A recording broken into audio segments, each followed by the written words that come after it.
Hi, I'm Dave Stotts, and I'm high atop Machu Picchu, the iconic mountain citadel of the Inca civilization. I've trekked here to the Peruvian Andes to continue our journey through the history of the Christian church in Central and South America.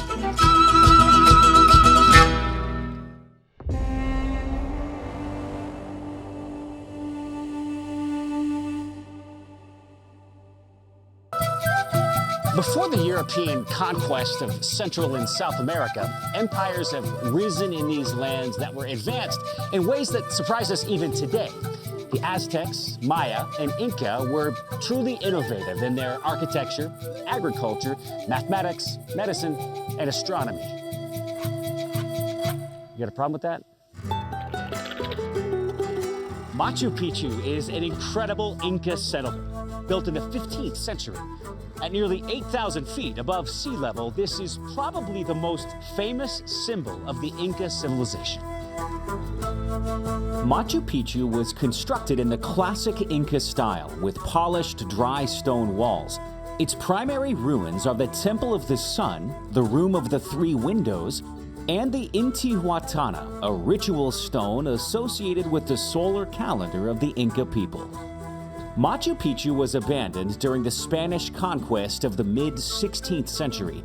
It remained unknown to the Spaniards and the rest of the outside world until an American explorer named Hiram Bingham reintroduced this awesome place to the international community in 1911. Today, Machu Picchu, for obvious reasons, consistently makes the list as one of the new 7 wonders of the world. Yet despite the advanced nature of the Inca, Maya, and Aztecs, there was real evil in the form of human sacrifice present in these civilizations. Thousands of human sacrifices might occur on a single day in parts of what is now Peru. Thick layers of blood often covered the stone temples we can visit today in Guatemala, Honduras, and Mexico. Sometimes hundreds of children were slaughtered to appease the gods during a drought, hurricane, or crop failure. The Spanish introduced the gospel of Jesus Christ and helped end human sacrifice. Unfortunately, Europeans didn't just bring the gospel. Instead, they brought the gospel and a ravenous hunger for land, power, and wealth.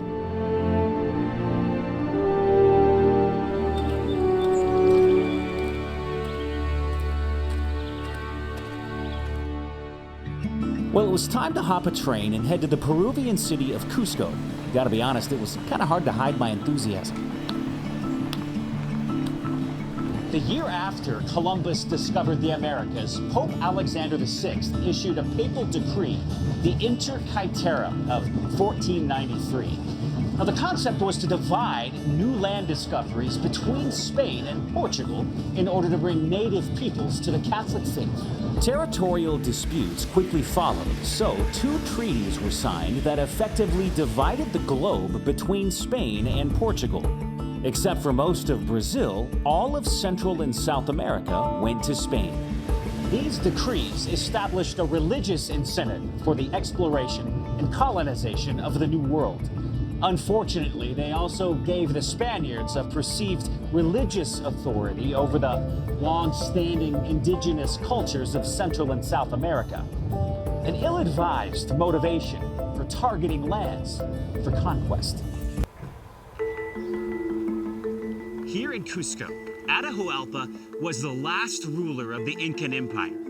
In 1532, while he was off enjoying the hot springs in the northern part of his territory, the Spanish conquistador Francisco Pizarro entered Cusco with a force of about 180 men. Pizarro befriended the villagers and set up a feast supposedly in honor of the Inca chief. Atahualpa got word and returned to the city with several thousand unarmed soldiers ready to have a party. But Pizarro had actually prepared an ambush. With cannons, guns, and horses, the conquistadors captured Atahualpa and slaughtered his men. Perceiving the greed of the Spaniards, Atahualpa offered to fill a room with treasure as a ransom for his release. Pizarro accepted the deal. From across the Inca Empire, 24 tons of gold and silver, statues, jewelry, and art objects were brought to pay the ransom. One of the most interesting buildings here in Cusco is the colonial monastery of Santo Domingo, built over the foundations of Coricancha, the most important religious complex in the Inca Empire. Now, the site included the Temple of the Sun, Temple of the Moon, Temple of Thunder and Lightning, and Temple of the Rainbow. According to historic accounts, these temples were covered in gold, silver, and jewels. There was also a huge golden disc which reflected the sun's rays into the Temple of the Sun. It must have been an incredible sight.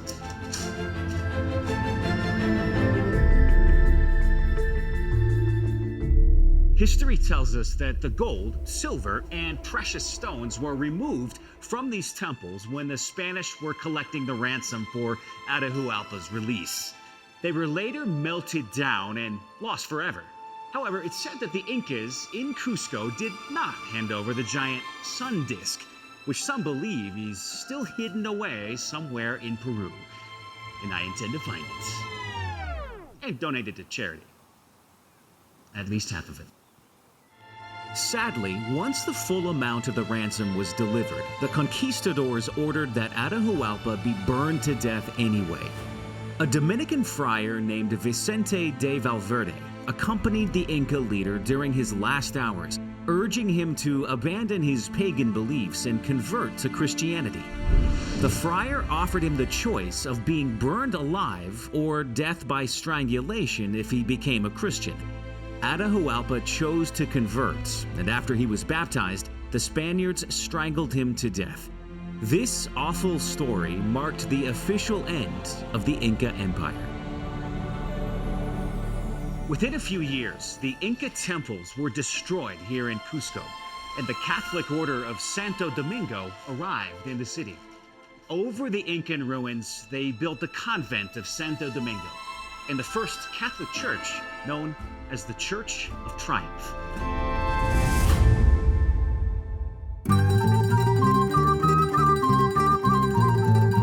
This is the Plaza de Armas.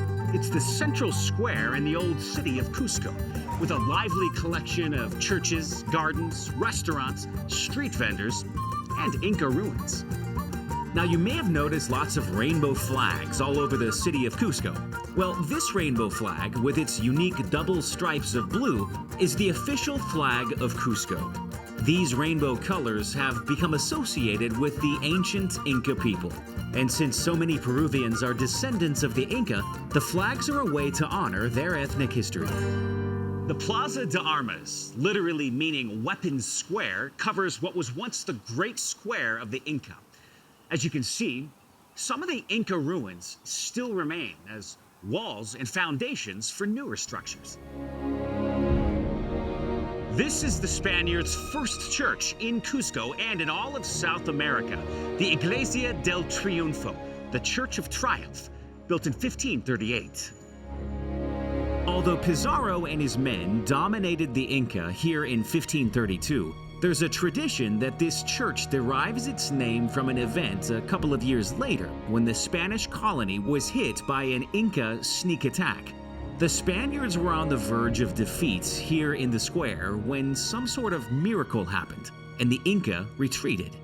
The Catholic conquistadors attributed the victory to the Apostle James, the patron saint of Spain, who was said to have descended from heaven and drove the Inca back. That's why the church is called the Church of Triumph, and also why you can see a statue of James right up there. Now, in that statue, he's slaying a demon.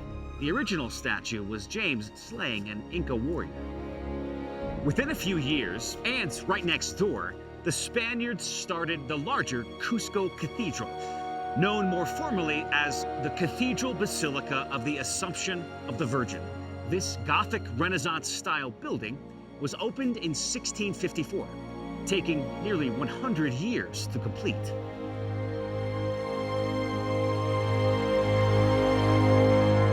And here we see the original statue that used to sit high atop the church that portrays St. James atop a horse, the Inca warrior beneath.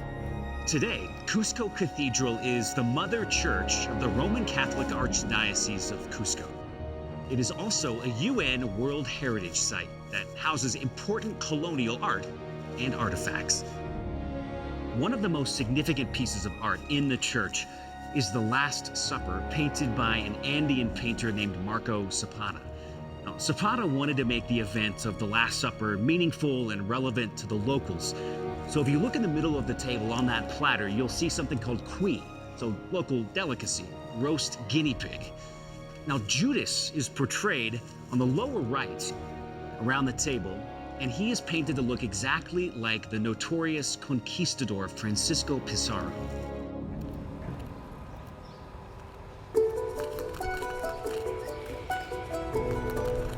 While the Spanish conquests were made in the name of Catholic evangelization, Christianity was merely a ritual in the lives of most conquistadors.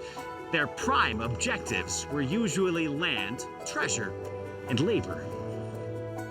There were a few notable exceptions among the missionaries, such as a Dominican named Fray Domingo de Santo Tomas. He founded a monastery on the Peruvian coast near present-day Lima. He witnessed the harsh treatments and heavy mortality of the Indians, advocated for them, and denounced the overall system of the encomiendas, or plantation-like economy. It was men like Santo Tomas that demanded reform back in Europe.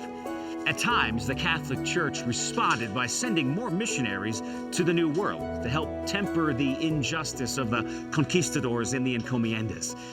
But in many places of Central and South America, it was too little, too late.